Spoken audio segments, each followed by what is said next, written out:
You brought up championship. Oh, I brought up championship wrestling from Hollywood. You brought up Arizona. When was your first time meeting David Marquez? Oh boy. I had just taken a job as a reporter in Palm Springs.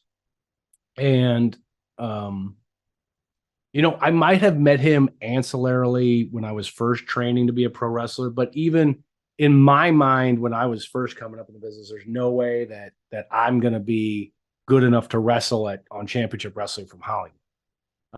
So like I never kind of, and even Dave pulled me aside once. It's like, why'd you ever try to work here? And I was like, because I never thought I was good enough to. But when I several years after the fact there, I'm working in Palm Springs, and Brandon Taylor again, wrestling as the hobo, is the heritage champion there.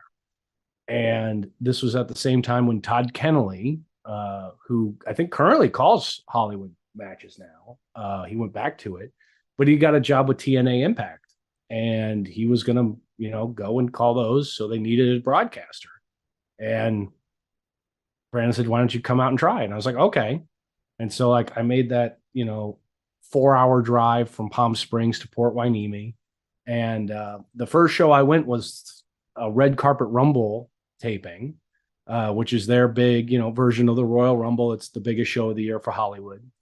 And so I didn't get to sit in. So Todd Kennedy, that was kind of his go home show. So I kind of just was in the back. I did a couple backstage interviews and stuff. But Dave Marquez also comes from a broadcast background. He came from local news, things like that. So he liked that I came from that world as well. And we kind of spoke a language together, as that brothers that have worked in that sort of world and knew how to understood the workings of a live truck and doing all these different things. And so the next set of tapings, they just put me in the chair and they said, "You're calling it." I was like, "Oh." And I really wasn't expecting it at the time. I thought I was probably just going to do backstage stuff or whatever. And so it was me and Johnny LaQuasto for a number of years, calling championship wrestling from Hollywood, and then eventually championship wrestling from Arizona. And that really kind of set the foundation for what I am today as a broadcaster.